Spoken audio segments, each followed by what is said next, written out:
Hola, buenos días. Nosotros somos de la Facultad de Estudios Superiores Iztacala, de la carrera de médico cirujano, actualmente cursando el quinto semestre de la carrera, y les vamos a explicar el tema de complicaciones crónicas de la diabetes mellitus, específicamente de las angiopatías macrovasculares.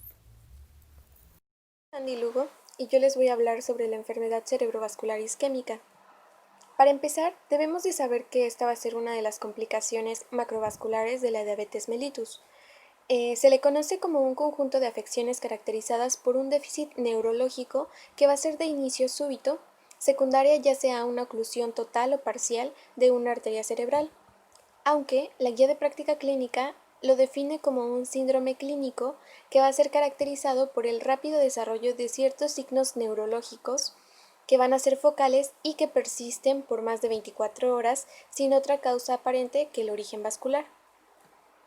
En cuanto a la epidemiología, es importante mencionar que la diabetes mellitus representa un factor de riesgo para padecer esta patología y que la incidencia de enfermedad cerebrovascular es 3 veces mayor en los pacientes que son diabéticos.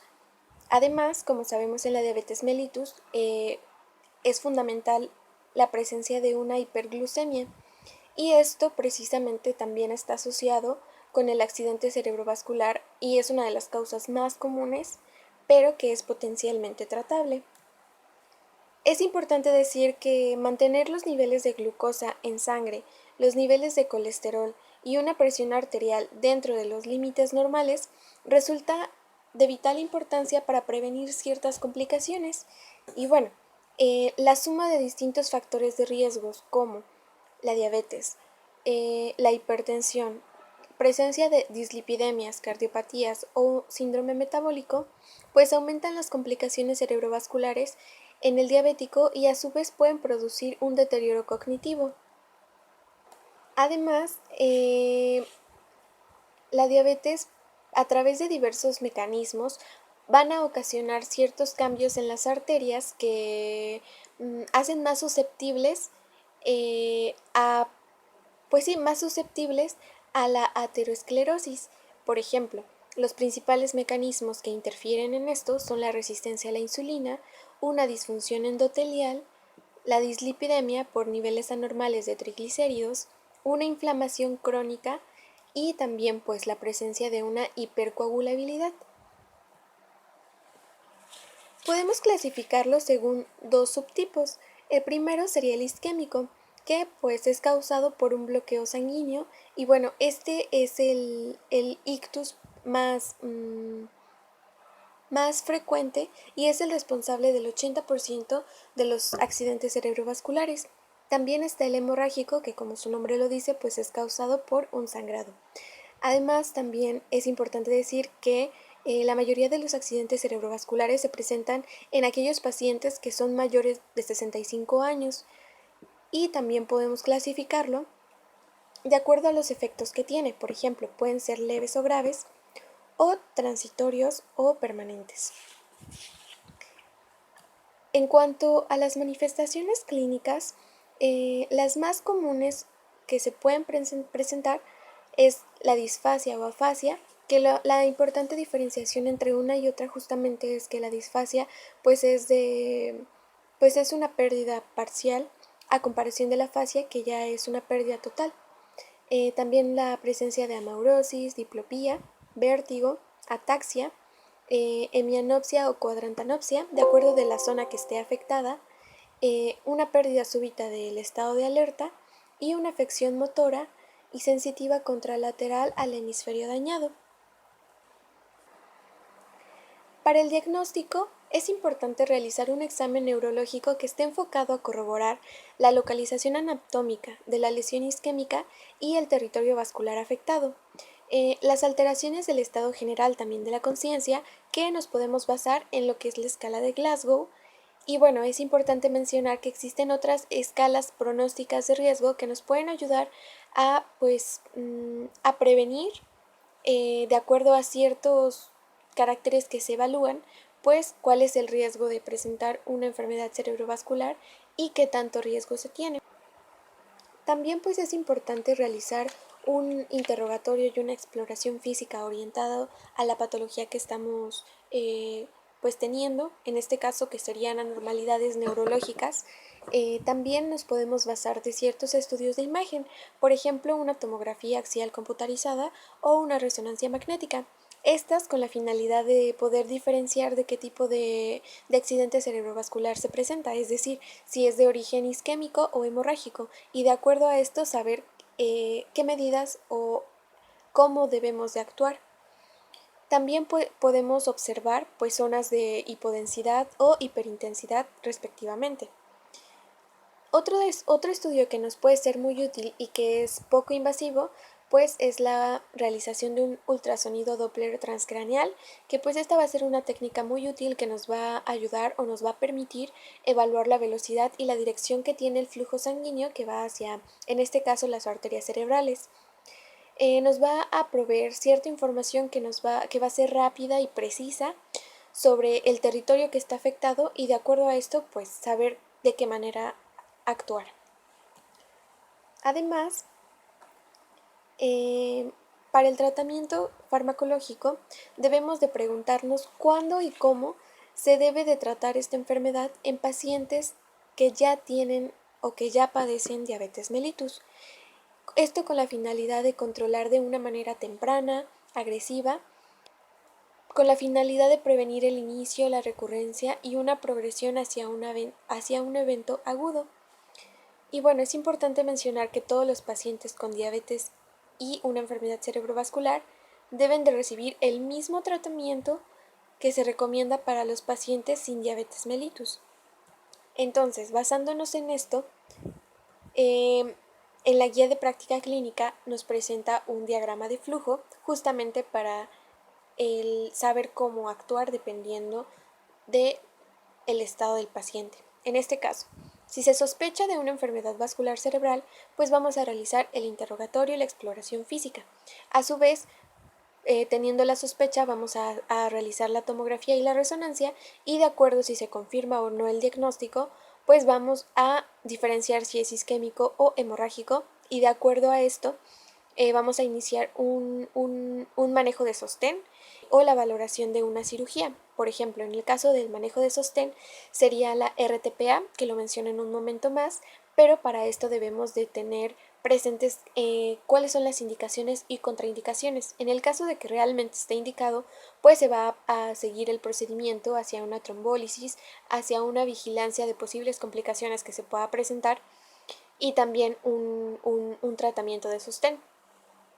En el caso de la cirugía, pues es en el caso de que el origen sea hemorrágico.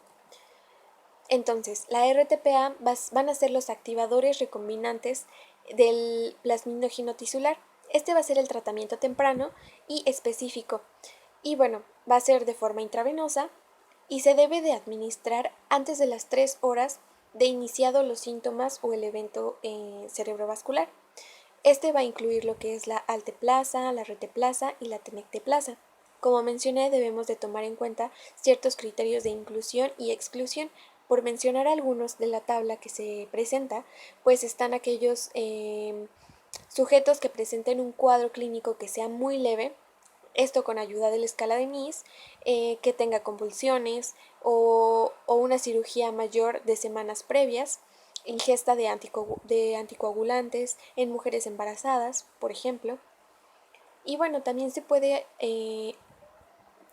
administrar anticoagulantes como la asecumarina a dosis de 4 miligramos o la warfarina a dosis de 5 miligramos. Este esquema pues se inicia con una tableta por día por 3 días posteriormente. De acuerdo al avance pues se va a dar media tableta por día. Y bueno, también se pueden dar antineuríticos en el caso de que se refiera a un dolor neuropático, como la lamotrigina o la gabapentina. Y bueno, por último, pues el tratamiento quirúrgico va a ser la hemicraniectomía. Este va a reducir el riesgo de muerte y la recurrencia de enfermedad cerebrovascular. Y bueno, está indicado en el último, o más bien después del último evento cerebrovascular. Y lo ideal es que sea en las siguientes 2 semanas que se haya presentado el accidente. Buenos días, mi nombre es Ortiz Medina Paulina y les voy a hablar sobre la cardiopatía isquémica. La cardiopatía isquémica se puede definir como un trastorno en donde parte del miocardio recibe una cantidad insuficiente de sangre y oxígeno. Es decir, va a surgir cuando existe un desequilibrio entre el aporte de oxígeno y la necesidad de este por parte de dicha capa muscular. La cardiopatía isquémica es responsable de la mayoría de muertes de origen cardíaco en la población mexicana y se origina principalmente por la aterosclerosis coronaria, es decir, la formación de placas de ateromas dentro de los vasos sanguíneos, de manera que van ocluyendo la luz de los mismos y van a provocar que la sangre que pasa no sea suficiente para poder irrigar al miocardio. Van a existir distintos factores de riesgo que nos predisponen a esta patología. Algunos de ellos son la diabetes mellitus, la hipertensión arterial, la obesidad, el tabaquismo, el sedentarismo, el sexo, pues predomina en hombres, y la edad de aparición, que en hombres es a partir de los 40 años y en mujeres va a ser a partir de los 50 años. Entre los tipos de cardiopatía isquémica que podemos presentar está la angina de pecho, que se puede definir como una sensación incómoda en el tórax y las estructuras vecinas, y que a su vez se va a dividir en angina estable y angina inestable. La angina estable es aquella que se presenta de manera transitoria y es precipitada por la actividad física o por la inquietud emocional. Se va a aliviar en reposo en el transcurso de algunos minutos.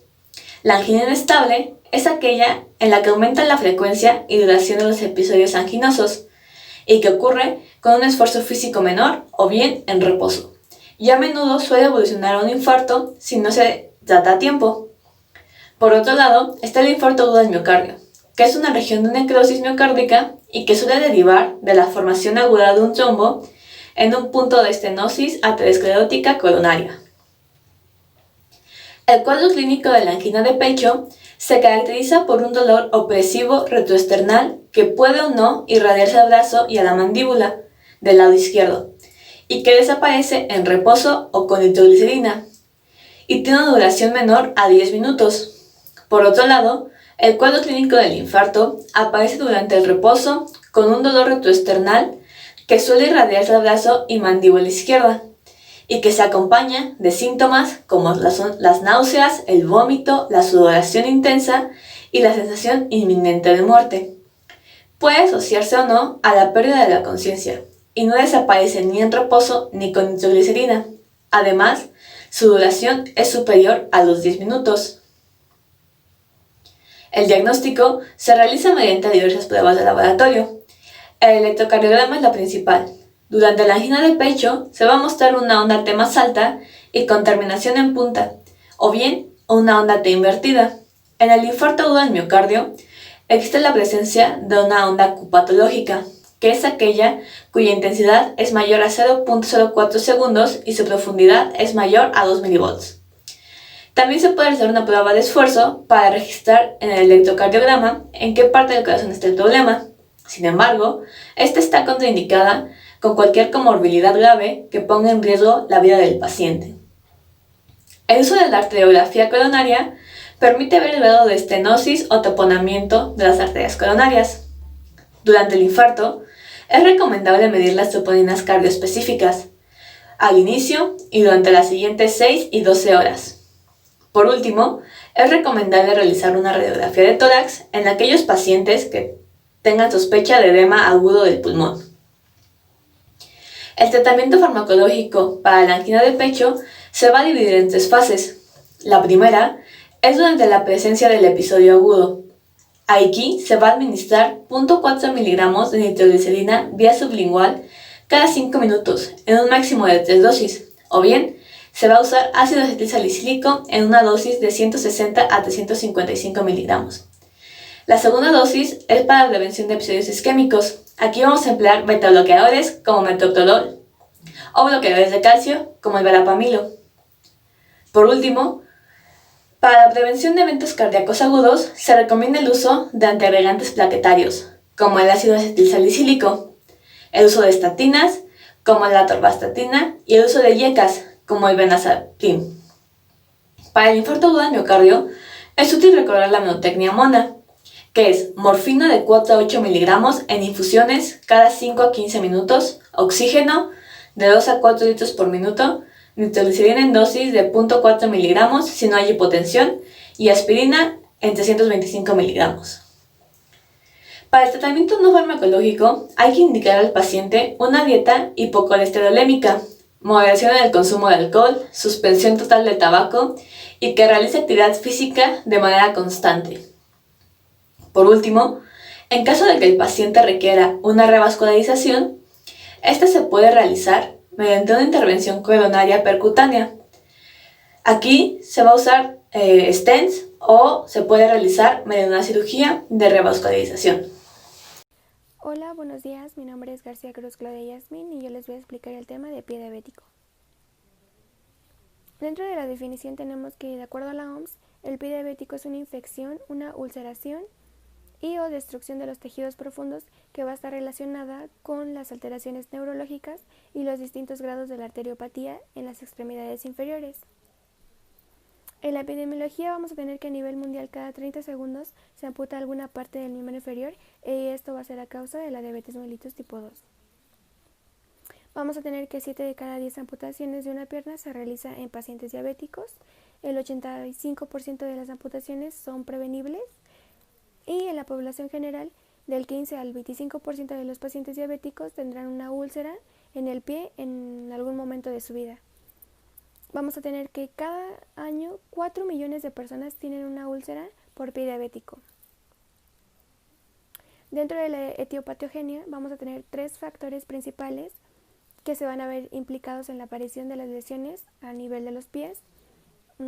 Estos van a ser la neuropatía, la isquemia y la infección. Vamos a ver que la neuropatía va a estar, vamos a tener la autonómica y la periférica. En la periférica vamos a tener que el 80% de los pacientes diabéticos van a tener lesiones en los pies. Esto va a afectar la sensibilidad táctil, vibratoria, propioceptiva, así como la termoalgésica. También va a llevar la atrofia de los músculos del pie, que esto va a generar dedos en martillo. Y va a haber una modificación en los puntos de apoyo, que va a generar mayor callosidad en los pies. Y vamos a tener que la percepción del dolor se va a ver atenuada o abolida. Dentro de la autonómica vamos a tener que la piel está seca e hiperqueratósica. Vamos a tener que esto va a facilitar las fisuras, ya que esto es debido a la hipersudoración existente en el pie. Vamos a tener una artropía de Charcot o pie de Charcot, que esto va a tener una retracción progresiva de los tendones flexores de la planta del pie y esto va a aumentar el flujo sanguíneo óseo, facilitando la resorción del hueso y esto va a condicionar a la aparición de las microfracturas patológicas. Aquí en la imagen podemos ver ya un pie ya deformado, en donde al paciente se le va a referir cambios en el estilo de vida y un calzado especializado. Vamos a tener la isquemia, que pues esta va a ser consecuencia de una macroangiopatía de los vasos de mediano y gran calibre. Dentro de las manifestaciones clínicas vamos a tener un pie brillante y frío, pulsos disminuidos o ausentes, palidez a la elevación, como vemos en la imagen, el pie se va a ver cianótico. Vamos a tener retardo en el vaciamiento venoso al elevar la extremidad. Vamos a tener atrofia de la grasa subcutánea, pérdida de vellos del pie y pierna y uñas quebradizas. Dentro de las infecciones vamos a tener que van a estar producidas por hongos en un 26% de los pacientes y esta va a estar condicionada por la onicomicosis, que va a estar va a tener preferencia por el sexo masculino y en los pacientes diabéticos se van a ver unas uñas anormales en el 46% de los pacientes. Dentro de los agentes etiológicos vamos a tener que van a estar los Trichophytum rubrum, Candida albicans y dentro de las manifestaciones clínicas vamos a tener la onicolisis, la hiperkeratosis, la inflamación paroniquial y cambios en la coloración del pie. El diagnóstico también se va a realizar con tinción de hidróxido de potasio, una microscopía directa y en ocasiones una biopsia ungueal. También vamos a tener infecciones bacterianas del pie, que estas van a ser más graves y la severidad varía de acuerdo con su profundidad y de acuerdo a la bacteria que infecte. Dentro de las principales vamos a tener la Staphylococcus aureus y los enterococos. Vamos a tener infecciones leves, que estas no representan riesgo para la extremidad. Van a tener celulitis de menos de 2 centímetros de extensión y úlceras superficiales. Habitualmente pueden ser tratados en un régimen ambulatorio y no amenaza la extremidad. Vamos a tener infecciones moderadas o graves que representan una amenaza para la extremidad, y aquí vamos a contar con la celulitis más extensa y unas úlceras más profundas. Aquí los pacientes van a tener ingreso hospitalario y la coexistencia de una osteomielitis va a ser muy frecuente. Vamos a tener las infecciones que amenazan la vida del paciente. Aquí la celulitis va a ser masiva, los abscesos van a ser profundos y fascitis necrosante. Aquí casi siempre es necesaria y urgente la cirugía. Las úlceras diabéticas se van a deber al roce repetitivo sobre la misma zona de un pie insensible que aparece en una forma hiperqueratósica principalmente. Esta va a evolucionar a necrosis por presión y finalmente una úlcera. Se debe de distinguir si el principal factor es isquémico o neurológico. Y bueno, aquí les puse una tabla para que distingan sobre si es neuropática o isquémica.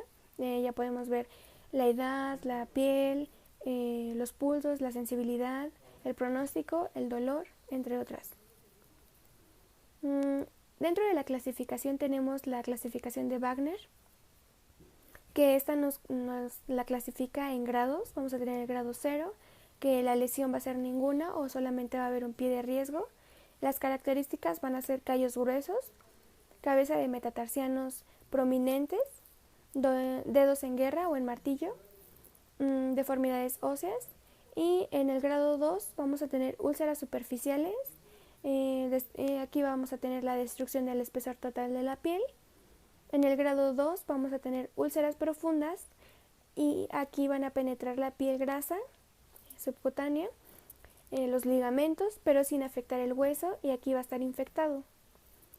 Vamos a tener el grado 3, que va a ser una úlcera más profunda con absceso, que esto va a ser la osteomielitis. Aquí las características van a ser más extensas y profundas, va a haber secreción y mal olor. En el grado 4 vamos a tener gangrena limitada, y dentro de las características vamos a tener que va a haber necrosis de una parte del pie o de los dedos del pie, en el talón o en la planta. En el grado 5 vamos a tener gangrena extensa y dentro de las características pues todo el pie va a estar afectado y va a haber efectos sistémicos. Actualmente existe una tabla en la que no solo nos habla de los grados, sino también va a haber estadios A, B, C y D, en donde nos van a decir si hay lesiones pre o periulcerosas completamente epitelizadas. Vamos a tener en el estadio B si va a estar infectada, en el estadio C si va a estar isquémica, en el estadio D si va a estar infectada e isquémica. Vamos a tener el grado 1, que va a haber una herida superficial, no va a afectar a tendón, cápsula o hueso. Vamos a tener el grado 2, que va a haber una herida que afecta a tendón o cápsula, y en el grado 3, que va a ser una herida que penetra hueso o articulación, y esta la podemos combinar junto con los estadios que va a ser el A, B, C o D, que puede ser el D, infectada e isquémica. Dentro del diagnóstico para la neuropatía diabética vamos a tener el de presión. Vamos a utilizar el monofilamento de nylon de Siemens-Weinstein de 0.07, de 5.07. Vamos a presionar sobre la piel hasta que se doble. Aquí vamos a decir que existe una neuropatía si se dobla antes de que el paciente perciba el doblez. Aquí les puse la tabla en donde están los puntos de aplicación del monofilamento. Y bueno, vamos a tener que la vibración, esta va a ser usando un diapasón de 128 ciclos sobre una prominencia ósea. Y vamos a tener también los reflejos que pueden estar abolidos en la neuropatía diabética, especialmente en el reflejo aquileo. Vamos a tener la propiocepción, en donde el paciente debe ser capaz de discernir la posición de su dedo del pie. Aquí el médico debe de realizar un movimiento del dedo del pie hacia arriba y el paciente nos debe de decir en qué posición se encuentra. Dentro del diagnóstico para la osteomielitis vamos a tener la radiografía simple de pie. Aquí es baja especificidad y sensibilidad, ya que el curso de la infección debe sobrepasar de 7 a 14 días para poder decir que tiene osteomielitis. También vamos a tener los exámenes de laboratorio como la velocidad de sedimentación globular, que un valor mayor de 40 orientará a ese diagnóstico, y vamos a tener que va a haber una profundidad mayor de 3 milímetros en la lesión. En el gammagrama óseo vamos a tener leucocitos marcados, como podemos ver en la imagen. Dentro del tratamiento vamos a tener que en caso de úlcera infectada, vamos a tomar cultivo o biopsia para saber qué bacteria o qué hongo es el que está infectando. Vamos a desbridar cualquier herida con sospecha de infección que tenga tejido necrótico o callo circundante. Vamos a introducir un estilete estéril para valorar la afección ósea, que va a ser un test de contacto o probe to bone, que va a ser para la osteomielitis, y en caso de tener contacto positivo con hueso, vamos a hacer una biopsia ósea en el paciente. Dentro de los antibióticos, vamos a tener que en los pacientes que tienen una infección leve, vamos a tener que los gérmenes más frecuentes son los cocos, los aerobios gram positivos, que van a ser los Staphylococcus aureus, y los enterococos. Vamos a tener que en el tratamiento vamos a dar amoxicilina con clavulanato de 875 sobre 125 cada 12 horas, o ampicilina con sulbactam de 1.5 gramos cada 6 horas. En las lesiones o infecciones moderadas, vamos a tener que es de etiología polimicrobiana, esto incluyendo aerobios gram positivos, aerobios gram negativos y anaerobios. Aquí los medicamentos van a ser 3, que va a ser el metronidazol de 500 miligramos cada 8 horas, la ceftriaxona, que va a ser de 2 miligramos 2 veces al día, cada 12 horas, y vamos a agregar levofloxacino de 500 miligramos por día. Vamos a tener al paciente se le debe de decir que cada 21 días tiene que acudir de nuevo a su cita para cambiar el medicamento, excepto el metronidazol, ya que puede generar resistencia bacteriana, y entonces se le va a cambiar la ceftriaxona por la clindamicina de 900 miligramos 3 veces al día, cada 8 horas, y vamos a cambiar el levofloxacino a trimestoprim con sulfametoxazol. Y vamos a tener que en la severa los pacientes les vamos a referir imipenem 1 gramo cada 6 horas, esto va a ser vía intravenosa, el meropenem de 1 a 2 gramos vía intravenosa, y esto va a ser cada 8 horas. Vamos a tener el levofloxacino de 250 a 500 miligramos vía intravenosa cada 12 horas o 24 horas, o también podemos darle amicacina vía intravenosa 15 miligramos por kilogramo por día. Y aquí los pacientes, pues estos antibióticos se les van a dar, pero ya van a estar siendo hospitalizados y preparados para ya realizar la amputación supracondílea. Buenas tardes, mi nombre es Sánchez Herón Laura Lisset y yo les voy a hablar sobre la insuficiencia cardíaca. Vamos a tener que la insuficiencia cardíaca pues es un síndrome que se caracteriza por la incapacidad que tiene el corazón para proveer las necesidades metabólicas del organismo, así como su incapacidad de realizarlo sin tener que mantener unas presiones de llenado anormalmente altas. Bueno, en las causas, pues cualquier enfermedad que afecte al corazón o que cause una sobrecarga hemodinámica potencialmente puede derivar en insuficiencia cardíaca.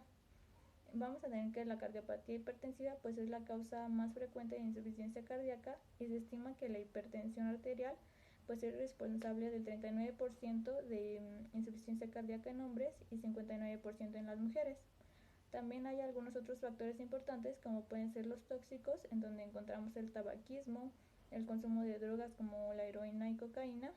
En las manifestaciones clínicas pues vamos a tener síntomas típicos como puede ser la disnea, ortopnea, disnea paroxística nocturna, la intolerancia al ejercicio, fatiga, cansancio e inflamación de tobillos. Y bueno, en los signos, los más específicos pues son la presión venosa yugular elevada, el reflujo hepatoyugular y la presencia de un tercer ruido. Bueno, vamos a tener que para el diagnóstico se va a utilizar la historia clínica, la presencia de los síntomas en el paciente, así como el examen físico. En la historia clínica pues se debe investigar principalmente antecedentes de diversas patologías que que lleven al paciente a una insuficiencia cardíaca, como puede ser la hipertensión arterial, la diabetes mellitus, enfermedad coronaria. Y bueno, también se investiga la presencia de antecedentes familiares de ciertas enfermedades que puedan tener una exposición genética, como son las miocardiopatías. En cuanto a los síntomas, pues vamos a investigar la presencia de disnea, la fatiga, el edema malleolar. También se investiga la presencia de tos, en especial si es nocturna o de esfuerzo, y pues puede ser equivalente a la disnea. En cuanto al examen físico, pues debe ser dirigido a documentar la presencia de signos de falla cardíaca isquémica, como es la palidez, la frialdad distal, el llene capilar en el tejido, cianosis periférica, crepitaciones pulmonares o la auscultación de un tercer ruido, con o sin galope. Bueno, la clínica pues es la herramienta fundamental en el diagnóstico de la insuficiencia cardíaca, sin embargo pues no siempre es evidente en el momento de la evaluación. Y pues para esto se pueden utilizar algunos otros criterios, como pueden ser los criterios de Framingham, en donde los divide como criterios mayores y menores, en donde los mayores pues vamos a tener algunos que ya les mencioné, como la disnea, el galope en el tercer ruido, reflujo hepatoyugular, y bueno, en los menores la tos nocturna, la disnea de esfuerzo, edema malleolar. Bueno, los pacientes que tienen sospecha de insuficiencia cardíaca o un diagnóstico, pues se debe realizar exámenes de laboratorio que incluyen el hemograma, función renal hepática, glicemia, electrolitos, albúmina, pues para detectar enfermedades infecciosas, enfermedades inmunológicas o metabólicas que en etapas tardías pues se asocian a insuficiencia cardíaca. Bueno, también hay un péptido que es el péptido natriurético, en donde pues los diferentes estudios epidemiológicos muestran un punto de corte aproximado de 100 nanogramos sobre litro para el diagnóstico de insuficiencia cardíaca, que con un buen valor predictivo para la insuficiencia o presencia de esta patología. Bueno, también se puede utilizar el electrocardiograma, radiografía de tórax, ecocardiograma Doppler. Por ejemplo, en el electrocardiograma pues se busca evidencia de infarto del miocardio, trastornos de conducción o arritmias. La radiografía de tórax, pues presencia de un índice cardíaco mayor a 0.5, o electrocardiograma Doppler, que identifica diferentes alteraciones estructurales o valvulares y dimensiones cardíacas. En cuanto al tratamiento, pues se pueden utilizar diferentes fármacos como los IECAS, que están indicados en pacientes con una fracción de eyección ventricular izquierda mayor o igual al 40%, independientemente de los síntomas. Beta bloqueadores beta en pacientes de insuficiencia cardíaca asintomática, y bueno, ahí están las diferentes dosis. Agonistas de aldosterona, en donde pues se debe comprobar la función renal y electrolitos séricos. Aquí están algunos de los fármacos que se utilizan principalmente. dependiendo de los diferentes grupos. Y bueno, también se utilizan algunos otros como son los ARA en pacientes con insuficiencia cardíaca y una fracción de eyección ventricular izquierda menor o igual a 40%, que pues continúan siendo asintomáticos. También se pueden utilizar diuréticos, así como anticoagulantes o antagonistas de la vitamina K, como por ejemplo la warfarina, que es muy utilizada, u otros anticoagulantes orales alternativos en pacientes con insuficiencia cardíaca.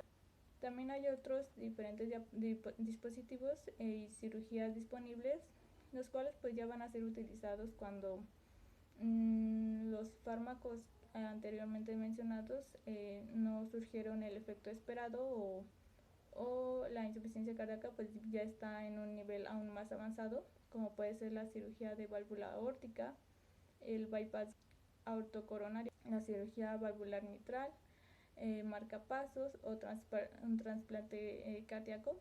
Y pues bueno, estos procedimientos y cirugías, como les menciono, ya se utilizan cuando los fármacos que se mencionaron pues no surgieron el efecto esperado. Y pues bueno, eso sería todo por mi parte.